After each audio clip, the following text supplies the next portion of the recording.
So we are in Esther chapter 9 right now, if you want to join me over there. We have gone through in chapter 9 and taken a look at the tables being turned on Haman and Haman's allies that are enemies of the Jews.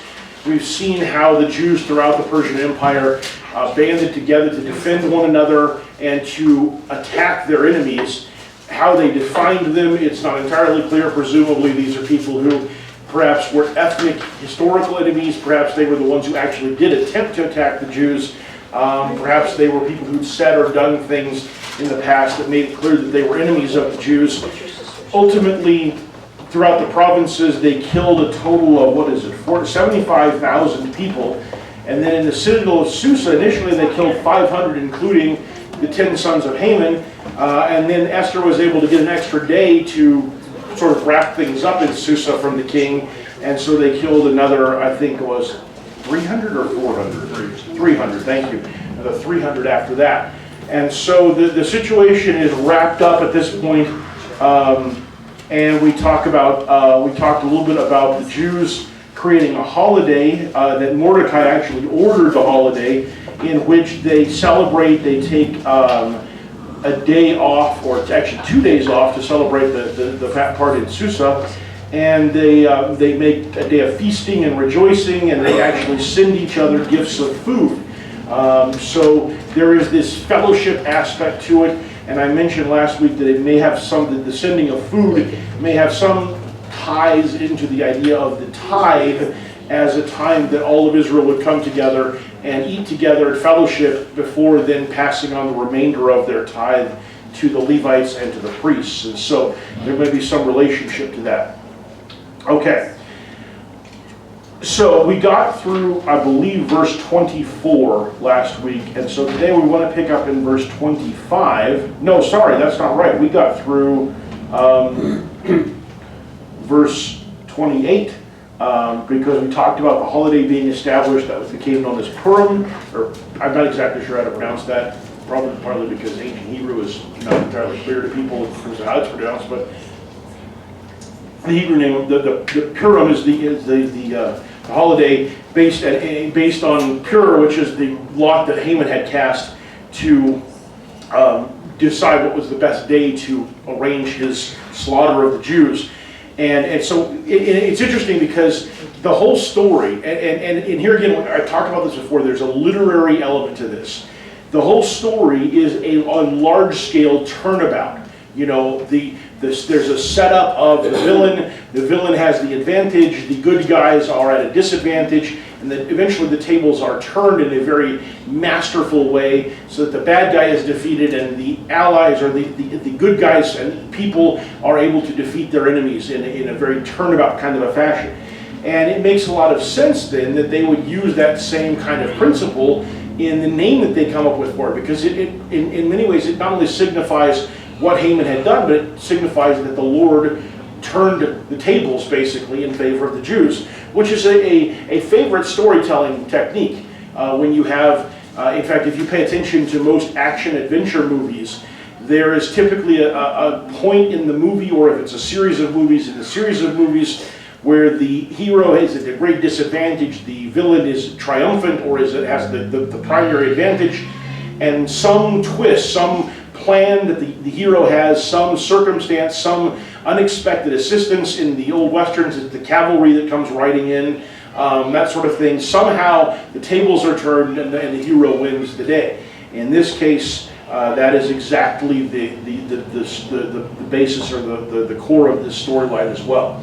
So the name itself, Purim, is used as a reminder of that very fact.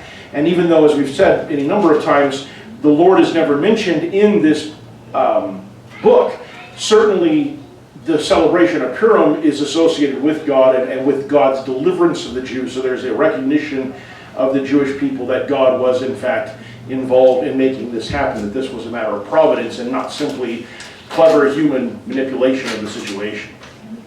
Okay, so let's finish things up today. Let's start, and can I get somebody to read for me verse 25 through 32, which is the end of the chapter? 25 or 29? Sorry, 29, my bad, 29, thank you. Then Queen Esther, daughter of Abihail, with Mordecai the Jew, wrote with full authority to confirm this second letter about Purim. And he sent letters to all the Jews, to the 127 provinces of the kingdom of namely words of peace and truth, to establish these days of Purim at their appointed times, just as Mordecai the Jew and Queen Esther had established for them, and just as they had established for themselves and for their descendants, with instructions for their times of fasting and their lamentations. And the command of Esther established these customs for Purim, and it was written in the book. Okay, so it's interesting because even though Mordecai is basically given the second highest place in the kingdom, nevertheless Esther and he write a second letter or command to the Jews to confirm, and it says with full authority, to confirm that the first letter was legitimate. Why do you think they did that?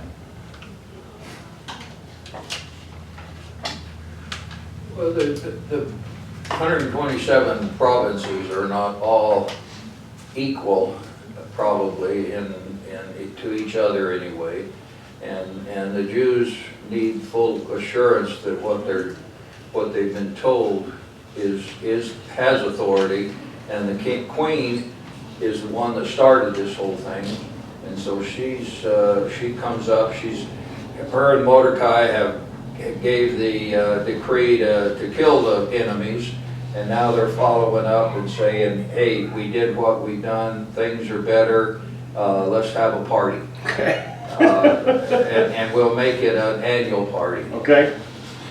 I think that you have a situation where this is, because you're in somebody else's empire, declaring a holiday is not necessarily something you're just allowed to do throughout the empire, even if it only applies to your group of people.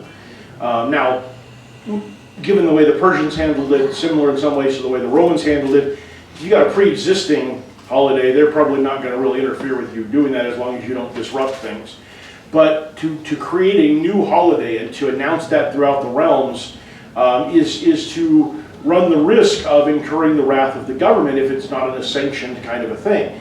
So probably part of this is making it clear that in fact this is something that is approved by the king or by the government, and therefore this is a legitimate order that's being given, not just in the sense of Mordecai or Esther has the authority to do it because of being Jews, but in the sense of, as governmental officials, they have the authority to authorize this kind of a holiday. We have to remember that Mordecai had been given the ring. Right. So he probably sealed all of the orders to the whole 127. I'm sure he did, yeah. So we're confirming the order is legitimate. We're confirming that it is something that is allowed by the empire and by the king.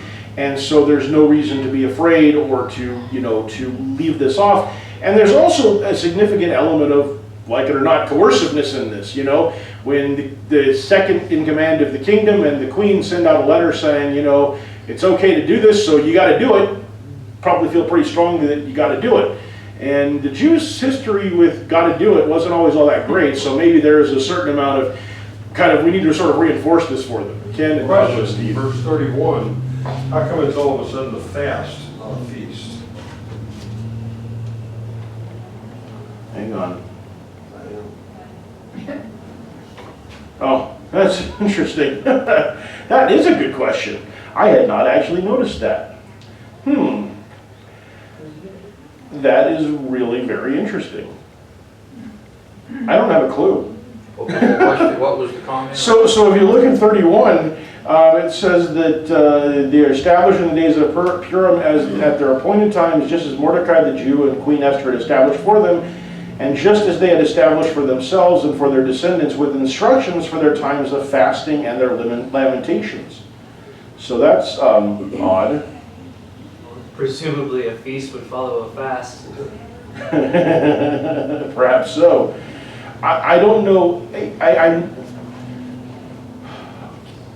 I think it's possible that, I think there's two possibilities I can think of here. One would be that they had been ordered to fast and to lament and pray when the situation was bad, and so perhaps there's an element of that that does precede the days of feasting.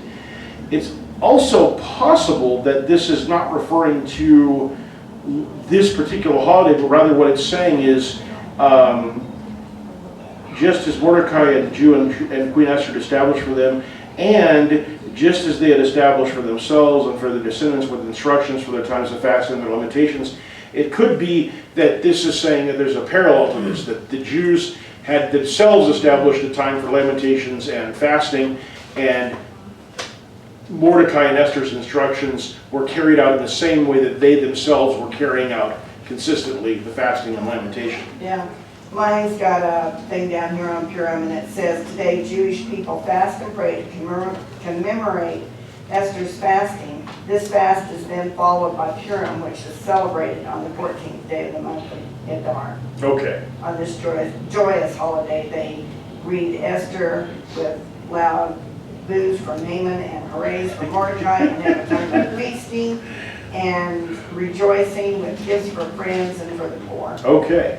So somebody who actually, did their research has written for us that, and that makes a lot of sense, that they kind of do both aspects of it, because there is, the story really, there again, it's that turnabout story, so it makes sense to incorporate both elements of it. But I had completely failed to even notice that there was, that was the term that was used there, and so that was even included in it. So I'm glad you raised the question, because that's I'm not sure I've ever caught it before. it's a good point. I mean, I'm glad your book, your version of the Bible at least had a little comment there. Yeah. My study Bible just ignored it. So, good job. So.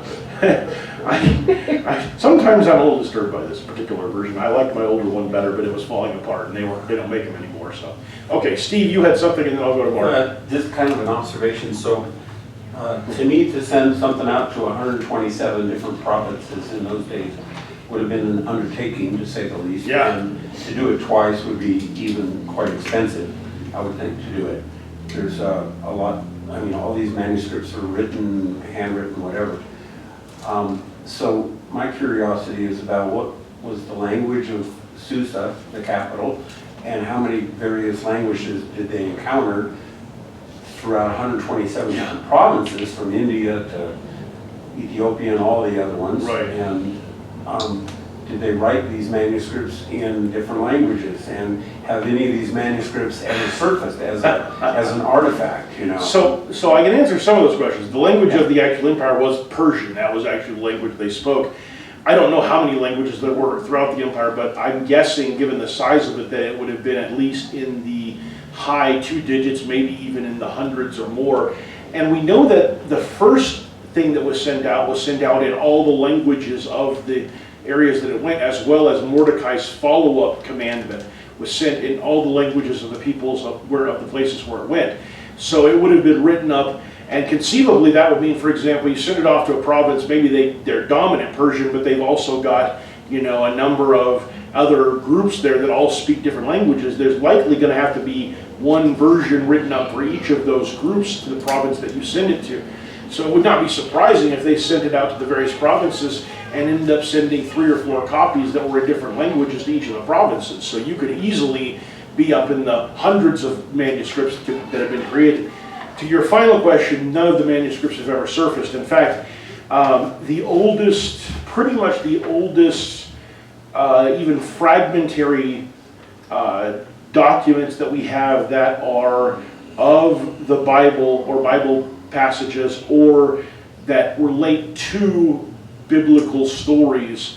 In terms of the Bible passages, they are, I want to say, close to the transition from BC to AD. Then those are the Dead Sea Scrolls, which are, and some other things along with it. But most of that stuff is, and the Dead Sea Scrolls themselves are the most comprehensive collection of something that's that old, but most of those are first century writings, first century copyings. There are a few existing things outside of the Bible itself and the scriptures themselves that support the scriptures, or that have a part of something in there, a reference to someone in the scriptures. And probably the single oldest one is actually probably probably the oldest one, I think, is a record from one of the Assyrian kings that makes reference to Jehu appearing and giving him tribute. That may be the single oldest one, assuming that it was written relatively contemporaneously when it was done, and the Assyrian kings actually tended to do that. That's probably the oldest one, and the next oldest one is probably another Assyrian record of their attack against Lachish and then against Jerusalem.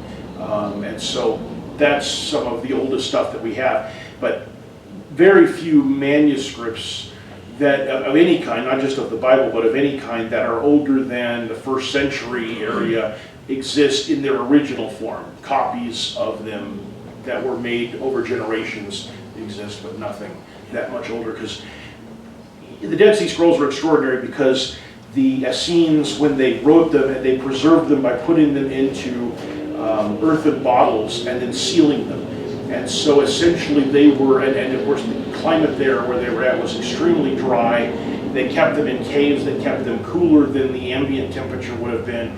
And so essentially they did the closest thing that people with their level of technology could do to do modern day preservation techniques. And so the Dead Sea Scrolls were preserved in ways that almost nothing that old has ever been preserved. It's extraordinary, and I think it speaks to the providence of God that that actually happened. And when it came time to actually extract them from those things, they had to go through all sorts of procedures, because you can't just take something that old out of an enclosed environment and just whip it out of the thing and go, all right, everything, let's open it up. You know, it's just going to turn into dust. So there was some really extraordinary measures that were taken to even be able to look at what was inside of those bottles. So, Well, with that, aren't those Assyrian records actually on stone? Yes. I started to say that, and then I realized that was another, tangent that I tended to go down. But you're absolutely right. They would actually, the way that the kings kept their records is basically they used their palace as a giant mural, essentially, where they would incorporate the records onto the walls as they went along. And so the discoveries were of the Assyrian palace at the citadel at. Forget where the capital of the Assyrian Empire was, but that was where they discovered this, along with many, many other records that helped historians to understand the context of the times and stuff. So, Mark, you raised your hand earlier. I was going to say, talking about the fasting, and at the end here of that chapter, we talked about fasting, but when this whole turnaround happened, when Esther was going to go before that, she fasted. Right. She had all her people around her fast. That is what they did to purify themselves when they went into prayer. Yeah. They made sure, okay, am I going down the right path? Am I doing all these things for the right reason? Not me. It's not about me. It's about what God wanted. Right. And I think that's what a lot of this may be about, is this, we feast, yeah, we celebrate, but we got to remember that we fasted to get this done right, and we went to God in prayer. It doesn't say that, but that's what they did. Yeah, I agree, and I think that mindset is one. It's interesting because you see a very marked difference between the mindset of the Jews and the Israelites before they're taken into captivity, whether it's Assyrian or Babylonian, and after they're taken into captivity. There is a much higher level of awareness of, let's not make the same mistakes of the past. Let's make sure that our attitudes are right first, and then that our behaviors flow out of that. Now that was lost, especially in the leadership levels over the ensuing centuries. By the time Jesus comes around, in particular, we talked about it for the last several weeks in the sermons, he criticizes the Pharisees because they've lost sight of that. But during this period of time, there was a major effort made to reform the Jewish character and behavior and to make sure that they're on the right track with this kind of stuff. So yeah, they're not going to just do a celebration without some kind of reflection of how they got there. Well, I like the way Mark put that, and expressed that, because and it ties in with what you said all along with the literary element of this whole story. Yeah. There's the fasting, as he said, to remind them where they came from, the trouble they got into, and going before God and making an appeal, and then the rejoicing at the positive answer. Yeah. Yeah, exactly. Okay, so the last thing it says in the passage we just read is that the command of Esther established these customs for Purim, and it was written in the book. Now, anybody want to try to guess what book we're talking about? Probably the same one that Cyrus put his decree in, the orders of the king that was Yeah. later read by the, whatever the next king was. Okay, Yeah, it was, I think they did have recorders, and we were, in fact, were told the names of some of the recorders that kept the history of that generation. yeah. ESV just says recorded in writing. Yeah, I think that if the correct, or if the terminology is the book, if that's what's meant, or even the writing, I think that it's referring to that book of the Assyrian kings, because by this time, the Kings and Chronicles books that were written in the past in the Israelite kingdoms, they have long since stopped. They stopped when they were taken, when the Judean, the people of Judah were taken into captivity by the Babylonians. That's the end of the books of Kings and Chronicles. In this case, because the only real reference previously to book has been, in Esther, has been to the book of the kings of Assyria, and given that these commands were sent out under the authority of the king of Assyria, it's likely that it was actually written in that book. And I'm guessing that part of the reason for that, at least in addition to the fact that it was done under the authority of the king, was to preserve the formal acknowledgement of this as a legitimate holiday, to make sure that there was never any question. And perhaps also more broadly, to make it a reminder for future kings not to make the same mistakes that Ahasuerus did, at least initially, in not really paying attention to what he was doing, or to what Haman was doing, and giving him too much authority, to trusting the wrong guy. So these things are, again, the Persians are one of the first large-scale cultures to really be able to operate in a more modern fashion, where they are looking to grow not necessarily by enslaving people, but rather by incorporating people. They try to improve themselves. This is something the Greeks will exceed them in greatly, and it will ultimately lead to the Greeks, their empire eclipsing the Persian Empire. But one of the characteristics of most of the great empires throughout history has been the ability to adapt better than the people around you. And the Persians did that better than the Babylonians, who'd done that better than the Assyrians, who had actually not really done that better than the Egyptians. It's just the Egyptians had been around for so long that they gradually just kind of got weak. But every succeeding major empire was better at doing certain things and at adapting than the one before them, and that tended to be the kind of the deciding factor. Mark? I just had a question, and I don't know, is, of all these palaces and stuff that they scribed on the side, and is there Right. anything left of any of this? Oh yes, the Assyrian stuff. In fact, these were found in either the very late 1800s or the early 1900s. There was a lot of archaeology work that was still being done in the Middle East in the latter part of the 1800s into the 1900s by Christians, being driven by Christian apologists who were looking to support the evidence of the Bible. In some cases, that led to some very, very bad archaeology, because if you're only focused on one thing, you're not looking at all the other stuff that's going on, and there's some really useful things that were going on. And in some cases, it also led them to make some very, very wrong assumptions about what they were finding.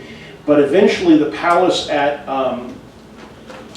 much of the palace at the Assyrian palace, I forget where it was at, Nineveh, maybe, I think that's right, yeah, it could be. Anyway, much of it was discovered, walls basically were discovered. In fact, if you go into the British Museum and you go into their Middle East wing, there are two massive, I want to say, not sphinxes, but They're like a lion. yeah, hippogriffs or something like that. A lion with the wings of an eagle and the head of a man. something like that, yeah. Right, and they're monoliths, like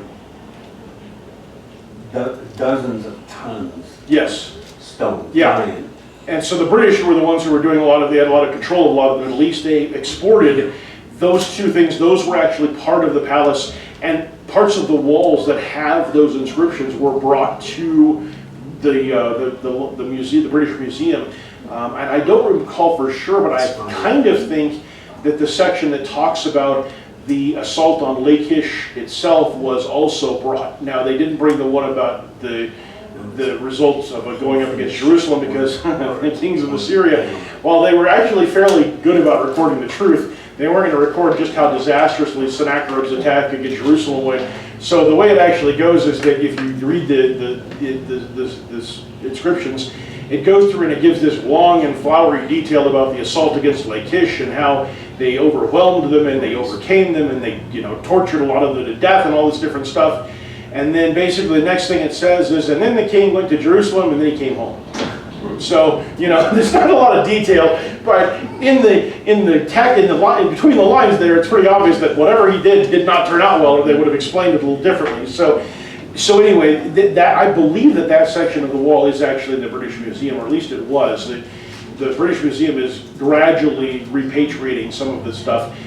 The place where that would go in the Middle East, they're not exactly on friendly terms with the British right now, so it may not be particularly inclined to kind of send things back to them. So yeah, those things are still preserved, and you can actually look at them if you go to the British Museum. So okay, let's get through the end of this. Chapter 10, starting in verse 1, I'm going to read this one. So now King Ahasuerus laid a tribute on the land and on the coastlands of the sea, and all the accomplishments of his authority and strength, and the full account of the greatness of Mordecai to which the king advanced him, are they not written in the book of the Chronicles of the king of Media and Persia?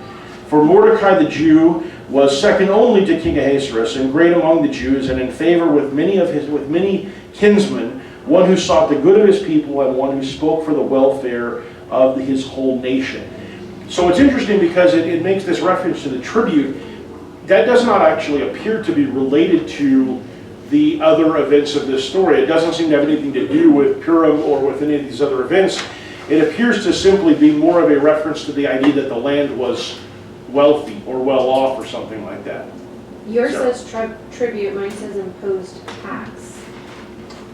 Kind of the nice way of saying it, the not so nice way of saying it. So, tribute makes it sound nice. They're gonna give me tribute. Tax makes it sound less pleasant. You're going to have to pay tax. So either way, though, it's money that goes to the king because he's the king. So in any event, I think the point of this, and there's not really a lot of clarity on this, but I think the point of this is the idea that the empire was doing very well under Mordecai's leadership, and that's why the king was able to levy this tribute or tax and bring in more revenue. On the other hand, it could just be that the guy needed to fund more of his parties. I don't know. There's always that possibility as well. So, exactly. More wine, more, so inlaid, mother of pearl on all the surfaces of the palace, whatever it is. Anyway, okay. So, and then it talks about, the accomplishments of Mordecai, and these things being written in the Chronicles of the Kings of Media and Persia. Unfortunately, they didn't write theirs on stone on the side of their palace. They wrote it in actual books, and that has not been preserved. And I will tell you that there is nothing in the archaeological record that really would seem to talk about a character like Mordecai. This story is set either in the reign of Xerxes or possibly his son, and there's nothing that we don't have. I mean, it's not like we have complete records. There isn't anything like that, but there's no evidence that would directly support Mordecai's existence, or that would support the idea of a person who was the second in command who had that kind of authority. There's nothing specifically opposed to it. It's just there's nothing there. So, as with much of the Bible, we are left operating on faith when it comes to some of this stuff. But what we see here is this idea, and one of the things I think is really interesting is that there's been an effort throughout the book to do this, but this particular last little bit here seems to be a very deliberate effort to put Mordecai in the same stratosphere as another very, very important Old Testament character, and that's Joseph. If you think about Joseph's authority, and in fact the references that are made to him at the end of the book of Genesis, it's very similar to this discussion of Mordecai. Second in command, saving his people, different things like that. And so it's kind of interesting because the book is called Esther, but in many ways, Mordecai is the character that the writer is clearly setting up as the central, moving protagonist of the story in a lot of ways. And certainly, like I said, this last passage, referring specifically and exclusively to Mordecai, appears to be an effort to make a very close comparison between him and Joseph, who was the savior of the Hebrew people even before they would have been considered Israelites. So, Okay, any comments or thoughts on that aspect of it right there? All right, so let's talk just a little bit more broadly about this whole thing. There are a number of questions on this worksheet. Many of them we've kind of touched on as we go along in here. What I want to talk a little bit about is actually question or section 14. And there's in 14 it talks about practical steps of wisdom that we see in Esther's life. And so it goes through and it talks about stop, wait, consult, pray, decide, act, and adjust.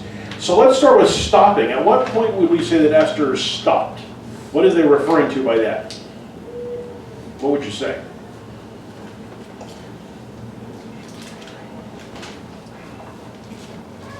I don't know that that's just what you're referring to, but it would seem to be that she recognized Haman's position and his order, and it came to a conclusion that something had to change, that she had to do something about it because she knew the answer, and she needed to talk to Mordecai, and she needed to stop and restart. Okay, I think that's right. I think when they talk about this idea of stop, they're not talking about stopping and becoming immobile and just not doing anything. I think what they're talking about is that she's going in one direction. She's just sort of being swept along with what the palace is doing and the king is doing and that sort of thing. And once she is confronted with the actual situation, she stops moving in that direction in order to begin doing something different. I was actually thinking earlier than that. She stopped her entire previous life to go to the palace for the beauty contest, so to speak. Yeah, that's a good point. So I mean, yeah, I think that would definitely, you definitely could look at it in those terms as well, taking advantage of the opportunity. But you do have to, there are times when your momentum is leading you in one direction, and you do have to, I don't mean like literally leading you in one direction, but you do have to stop before you can begin something different, and you have to change direction. In Christianity, we call that repentance. There we go. I was hoping somebody would get that. So we call that repentance. That and when we've done something wrong. Now in Esther's case, it wasn't necessarily that she'd done anything wrong. It's just that she had to change direction, and to do that, in some situations, you have to stop first. Okay, what about wait? Where do we see her waiting? Timing. Well, she's waiting in the very beginning to become queen. She's waiting for the right time to present information to the king. So she's patient, she's putting on banquets, she's figuring out the right timing, so she's waiting there. Okay. So there's several times, and I think it would be a mistake to go through and try to put these in a chronological fashion and say first she stopped and then she waited and then she consulted, because they get mixed in together. So she waits, as you said, on several occasions, particularly I think most notably when she does not immediately ask the king for what she wants when she first goes into his presence, when she instead is willing to be patient and maximize her advantage before she does something and actually asks for what she really wants. And even right before that, she waited during that 3-day fast Yes. to prepare herself for the eventuality that she might have the king say off with her head. Yeah, yeah. And I appreciate you saying that. I couldn't find a good way to express that, but I was kind of thinking that in my head and I just couldn't put it into words. That's very good. So there's a number of different times when she does that.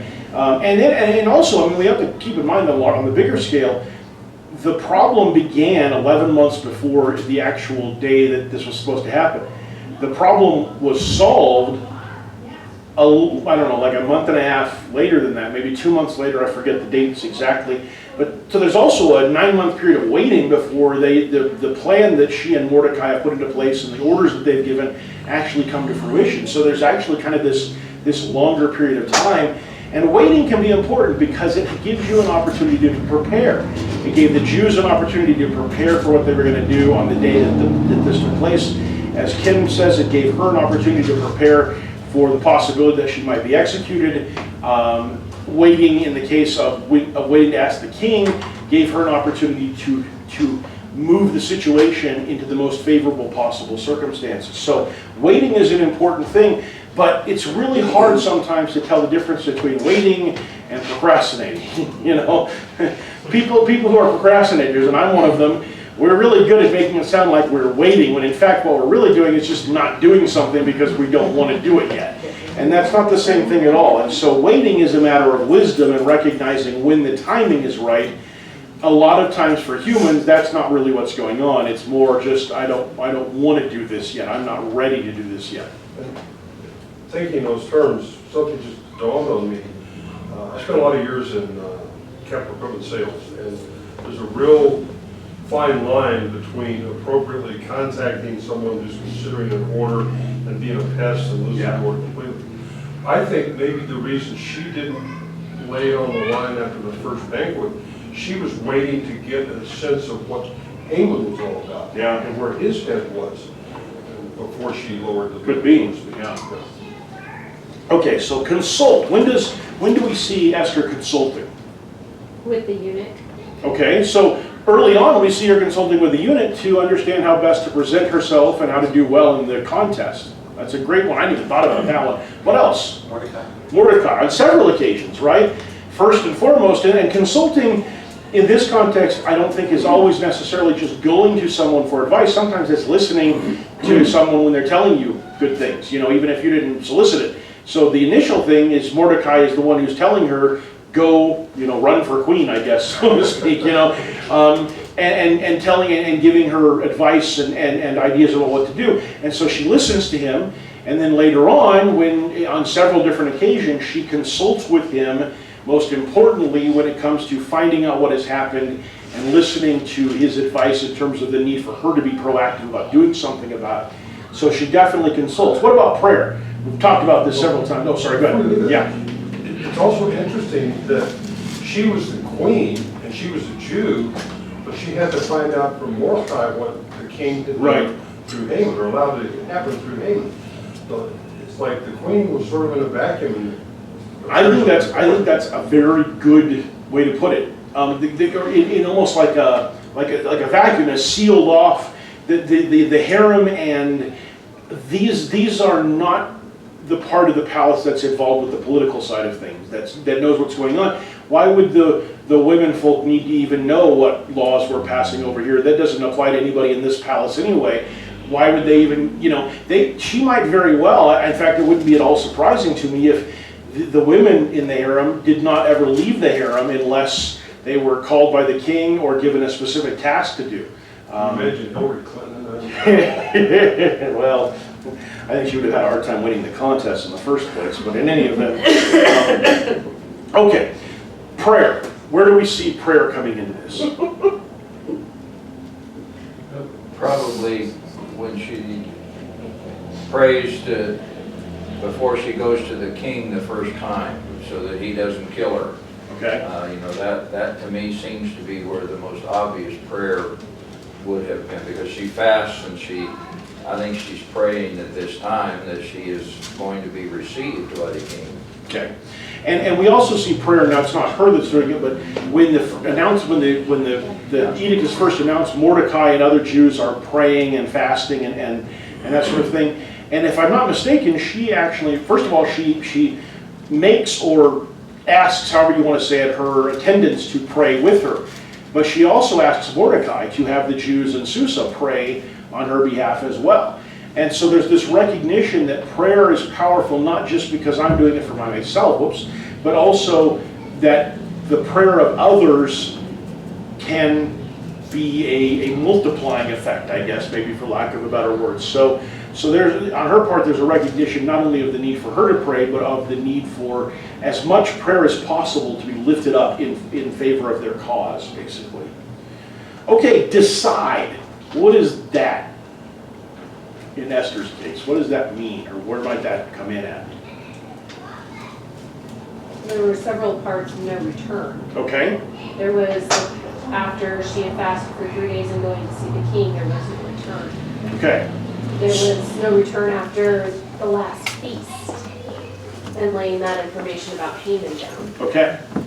So she makes a series of decisions. The first decision that she makes that's beyond the decision, I guess, to listen to Mordecai and run for queen, the first major decision she makes is when Mordecai presents her with the information, tells her she needs to do something about it, and she decides she's going to do something and asks for the prayers and begins to do that 3-day preparation. Then there's a point at which, and I've talked about this already, there's this point at which she is walking, Shirley, to the king's throne room, and there's a moment at which she has to decide, am I going to go in or am I not going to go in? And of all the moments in this whole thing, that's probably the one that was the most difficult and frightening for her because of the unknown of what would happen next. So there's a decision that's made on the threshold to go in there, as you say, the point of no return.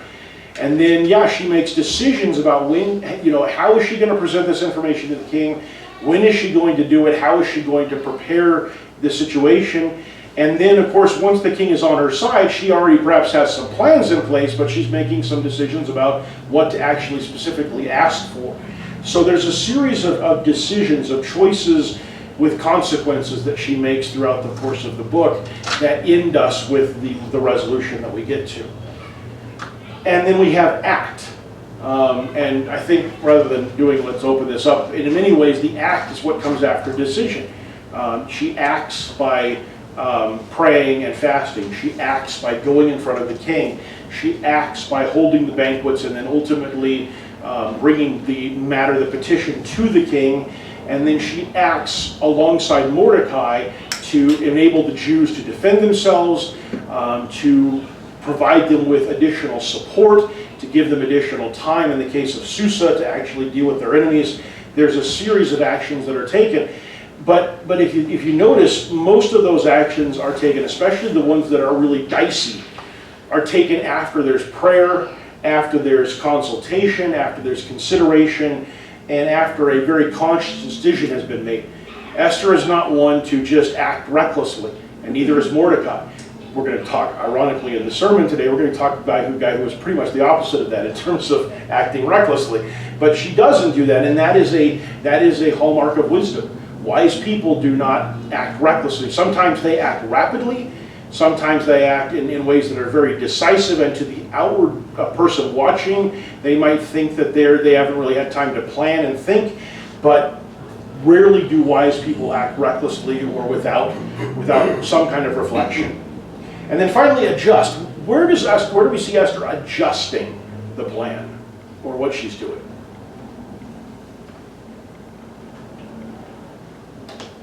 I think you already mentioned something in passing. It may have been somebody else, but it might have been Steve, where you talked about that she is, perhaps it was you that was talking about she is perhaps looking to see what Haman's reaction is and how the king is reacting before she decides exactly when to present the actual case to him. And so it appears to some extent that she may have been somewhat flexible on exactly when and how she was going to present that to him, waiting to see how events developed. That certainly is a possibility, and there's nothing wrong with that. I prefer to wait as long as I can to make decisions, to gather as much information, to be as flexible as possible before I lock myself into one way to do things, because to me it's always better to have more choices until you actually have to make a decision, and then you got to pick something. Given the nature of how their legal system worked, she had to figure out an adjustment to make to overcome the previous edict that Haman had set. Right. Yeah, I mean, it's not an easy thing to do, or maybe not an obvious thing to do, because you can't just go back and revoke it or repeal it or something. You have to find something that will make it work and that also will be successful. Just because you write something doesn't mean it's going to work, and so there needs to be it needs to be thought through and made sense of. And the other big adjustment I think that we see is that once the event begins and they recognize that there are still significant numbers of enemies in Susa, and as we talked about, the real issue there is this is the capital, this is where the power is. You want to make sure that anybody who's a threat is gone from power and a position where they can threaten the Jews. There's an adjustment made to go back to the king and say, can we have another day? And so there's a number of places where she adjusts. And again, this is a huge aspect of wisdom. People who are wise, people who have experience know You don't just start with a plan and assume it's going to work and fail to, and refuse to deviate from it because it was such a good plan. There's a very famous, I don't remember who said it, but there's a famous quote. Basically, it's actually been said in a number of ways by different military commanders throughout history, but one of the earliest versions of it was, no plan of attack survives the first engagement with the enemy. Basically, you have a great plan, but the moment that you start, whether it's clashing swords or shooting or launching artillery, that the enemy starts doing things that were not exactly what you planned, and you have to adapt to that. You know, now the better your first plan was, the less you might have to change, but if you won't change, you will lose, because the enemy is not going to cooperatively lay down and let you beat him. And that's just generally true. If you have a good plan, that plan may get you a long way into what you're trying to accomplish. But almost all good plans incorporate an element of flexibility, and almost anybody who's good at making plans and carrying them out is able to be flexible as things go wrong, as things go right, and maybe the circumstances change. You have to be able to be flexible and adaptable. And at the very end of the story that we've already talked about this morning, there was the adaptation that they sent out, the second decree, essentially under her signature and Mordecai's. Yeah. Adapting to the fact that there might be people that question whether or not the Jews really have the authority to do this. Yeah. And like I mentioned earlier, historically, we've seen that empires and nations that adapt are typically more successful than the ones around them. And in many ways, America is the greatest modern example of that. I'm not saying we won't be exceeded at some point by someone, but if you think about America, one of our great strengths historically was the fact that our nation is not made up of a singular group of people with a singular history like most of them. Most of the nations in the world are not like us in that regard. Most nations in the world, whether you're talking about England or you're talking about South Africa, well, South Africa is kind of a weird example, maybe not them. Botswana, let's try that. You know, Canada. Good adaptation. Thank you. I kind of went on a different direction there. Canada, you know, most of the nations, and in particularly European nations, are people who, by and large, are made up of people who have a very common ethnic and historical tradition. America's people came from all over the world, with bringing with them different ideas, different cultures, different religions, different strengths and weaknesses, all sorts of things. But what it created was an extraordinarily adaptable nation. We were adaptable to the opportunities that we had, we were adaptable to the environment that we found, we were adaptable to the changing times in a way that very few nations were able to do. And that adaptation made us a very, very formidable nation, particularly when it was coupled with the massive natural resources that we were blessed with. So adaptation and the ability to be flexible is, frankly, it's one of the most fundamental and core human, not values, human characteristics, human assets. It's one of the ones that gives us a huge advantage over almost everything that we encounter, because animals just don't adapt the way we do. They can't think the way we can. They can't communicate the way we can. So in any event, it's an important aspect of what goes on in Esther. Okay, we're going to wrap. We're going to call that an end, and next week we're going to start studying something. And I will tell you what it is next week. So. Anyway.